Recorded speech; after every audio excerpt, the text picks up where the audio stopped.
Hello guys, ഇന്ന് എഴുന്നേറ്റപ്പം മുതൽ ഗവിയിലേക്ക് പോയാലോ എന്നൊരു ചെറിയൊരു ആഗ്രഹം. അപ്പം നമുക്കിനി ഗവി പോവാം. അതിന് മുമ്പ് ഒന്ന് റെഡി ആയിട്ട് വരാം. ഓക്കെ,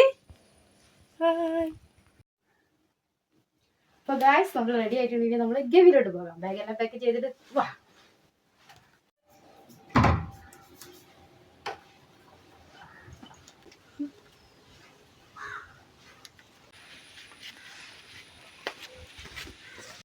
ഗൈസ്, ഇനി നമുക്ക് ഗവിയിലെത്താനുള്ള വിശേഷങ്ങളുമായിട്ട് ബാക്കി കാണാം. അപ്പോഴേക്കും ബൈ. ഹലോ, അങ്ങനെ നമ്മളിതാ ട്രെയിനിലോട്ട് കയറുവാൻ പോവുകയാണ്. ട്രെയിനിലാണ് നമ്മൾ കോട്ടയത്തോട്ട് പോകുന്നത്. വലിയ കുഴപ്പമൊന്നുമില്ലായിരുന്നു ട്രെയിന്. പിന്നെ ബുക്ക് ചെയ്തതുകൊണ്ട് സീറ്റിൻ്റെ കാര്യത്തിൽ വലിയ പ്രശ്നമൊന്നും വന്നിട്ടില്ല. അങ്ങനെ നമ്മൾ കോട്ടയത്ത് എത്തി. കോട്ടയത്ത് നിന്ന് നമ്മൾ പോകുന്നത് കുമളിയിലോട്ടാണ്. കുമളിയിൽ നിന്ന് നേരെ പോയത് പത്തനംതിട്ട ഗവിയിലോട്ടായിരുന്നു. അപ്പോൾ അവിടെ നിന്ന് ബസ് കയറി 5 മണിക്ക് കറക്റ്റ് പുലർച്ചെ 5 മണിക്ക് കുമളിയിൽ നിന്ന് ബസ്സുണ്ടായിരുന്നു. അങ്ങനെ ബസ്സിലൊരു യാത്രയായിരുന്നു. അതാണ് ഈ ഗവി യാത്ര. നമ്മൾ എക്സെപ്റ്റ് ചെയ്യുന്ന പോലെ ആളുകൾക്ക് ഓരോരുത്തരുടെ മൂഡ് അനുസരിച്ചിട്ടിരിക്കും കേട്ടോ ഇതിൻ്റെ യാത്ര. കാരണം നമുക്കൊരു പരിചയമില്ലാത്ത ഒരാളുകളുടെ കൂടെ ആയിട്ട് നമ്മൾ യാത്ര പോകുന്നതിനാണ് ഏറ്റവും ഇതിൻ്റെ ഹൈലൈറ്റ് ആയിട്ട് കാണുന്നത്. പിന്നെ ഓർഡിനറി സിനിമ കണ്ടൊരു ആ ഒരു രീതി മനസ്സിൽ വെച്ചിട്ട് നമ്മളിത് കാണാൻ പോകുന്നതെങ്കിൽ അത് നമുക്ക് എത്രത്തോളം അതിനെ ഇതാകുമ്പോഴത്തേക്കും പറയാൻ പറ്റില്ല. പക്ഷെ നമുക്ക് കാണാം സിനിമ ഒഴിച്ചു വരുന്നതും ആ ഒരു ക്ലൈമറ്റും എല്ലാം സൂപ്പർ, നല്ലൊരു വൈബായിരിക്കും. എപ്പോഴെങ്കിലൊക്കെ കാണാൻ പോകാൻ പറ്റുവാണെങ്കിൽ പോയി കാണാം. ഇതാണ് ഗവിയിൽ ഞാൻ കണ്ട കാഴ്ചകൾ. ഇപ്പോൾ ഓരോ മെഷീനുകളുണ്ട് പോലെ. അപ്പോൾ കണ്ടു നോക്കാം.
കാട്ടിലേക്ക് യാത്ര ആയതുകൊണ്ട് തന്നെ കാട്ടുപോത്തും ആനകളും എല്ലാം നമുക്ക് നേരിട്ട് കാണാൻ എക്സ്പീരിയൻസ് ആണ്.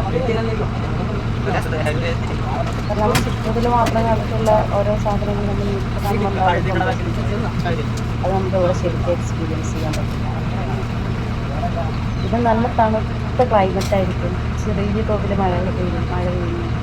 കാട്ടിലൂടെ നമ്മളിങ്ങനെ പോകുമ്പോൾ ഉണ്ടാകുന്ന ഇതൊക്കെ നല്ല രീതിയിൽ എക്സ്പീരിയൻസ്. അതാണ് ഗവി. നല്ലൊരു വൈബാണ്.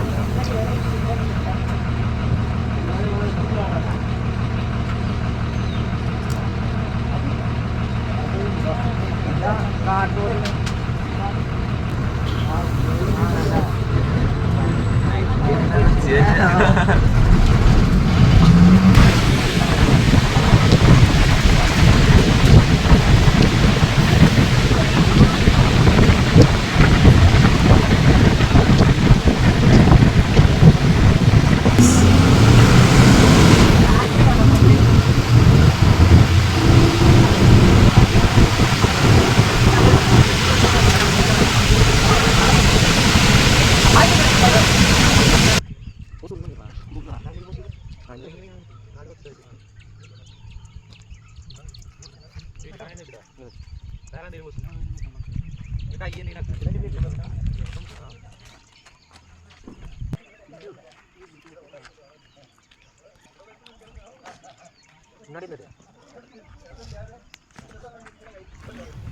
KSRTCയിൽ യാത്ര ചെയ്യുമ്പോഴൊരു പ്രത്യേകത എന്താ വെച്ചാൽ, പ്രത്യേകത അല്ല, അത് അവർ നമുക്ക് ഓരോ സ്ഥലങ്ങളെത്തുമ്പോഴും അവർ വണ്ടി നിർത്തിയിട്ട് നമുക്ക് കാണിച്ചു തരും. എന്ന പോലെയാണ് ഇങ്ങനെ വിശദീകരിച്ച് പറഞ്ഞു തരും. അതൊക്കെ ഇതിൽ ഏറ്റവും കൂടുതൽ എന്താണെന്ന് വെച്ചാൽ, നിങ്ങൾ ഒറ്റയ്ക്ക് പോകുന്നതായിരിക്കും കുറച്ചുകൂടി നന്നായിരിക്കും. നമ്മളൊരാളെ കൂട്ടിയിട്ട് പോകുന്നതിനേക്കാളും കൂടുതൽ ഒറ്റയ്ക്കുള്ളൊരു യാത്രയാകുമ്പോൾ അതിന് കൂടുതലായിട്ട് നമുക്കൊരു ഫീലായിരിക്കും. അപ്പം എല്ലാവരും ഒന്ന് പോകാൻ നോക്കുക, ശ്രമിക്കുക. യാത്രകൾ ഇഷ്ടപ്പെടുന്ന ആരെങ്കിലുമൊക്കെ ഉണ്ടെങ്കിൽ നിങ്ങൾ യാത്രകൾ എപ്പോഴും നിങ്ങൾക്ക് ആനന്ദകരമാക്കണമെന്നുണ്ടെങ്കിൽ ഇതൊക്കെ ഉണ്ടാവും ആന. ഇതൊക്കെ നമ്മൾ ഇത്ര ക്ലോസ് ആയിട്ട് ആനയൊക്കെ കാണുന്നുണ്ടാവുന്ന ഒരു സന്തോഷമല്ലേ. കുഞ്ഞു കുഞ്ഞു വിശേഷങ്ങളായിട്ടുള്ള അതാണ് ഗവി യാത്രയിലൂടെ.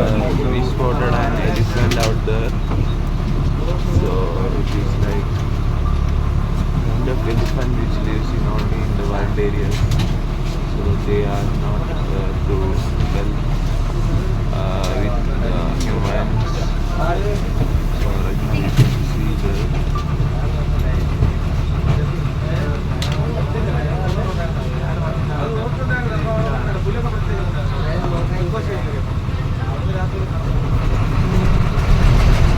bye.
നല്ലൊരു ഗവിയിൽ ഫോട്ടോ ഒക്കെ എടുക്കാൻ പറ്റിയ നല്ലൊരു സ്പോട്ടാണിത്.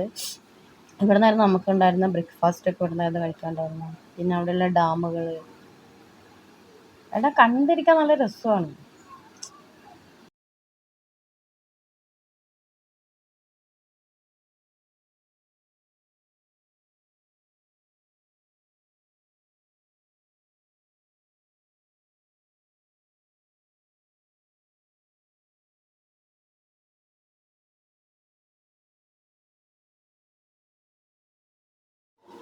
ഏറ്റവും ബെസ്റ്റ് ചോയ്സ് എന്ന് പറഞ്ഞത് ഇത് തന്നെയായിരിക്കും. കോട്ടയത്ത് പോവുക, കോട്ടയത്ത് നേരെ കുമളി ബസ്സിന് കയറുക. കുമളി നല്ല കാഴ്ചയാണ്, നിങ്ങൾക്ക് കാണാൻ പറ്റിയിരിക്കുന്നത്. വളരെ പുലർച്ചെ നേരമാകുമ്പോൾ നമ്മളവിടെ എത്തുന്നത്. പക്ഷേ എനിക്ക് വീഡിയോസ് ഒന്നും എടുക്കാനുള്ള സമയം കിട്ടിയില്ലായിരുന്നു, അതുകൊണ്ടായിരുന്നു കൂടുതലായിട്ട് ഇതിലൊന്നും ഇൻക്ലൂഡ് ചെയ്യിക്കാഞ്ഞത്. പക്ഷെ നല്ലൊരു എക്സ്പീരിയൻസ് ആയിരിക്കും. ഒരു പ്രാവശ്യമെങ്കിലും പോയിട്ട് കാണാൻ ശ്രമിക്കുക. അപ്പോൾ ഇതാണ് എൻ്റെ ഗവിയിലെ വിശേഷങ്ങൾ.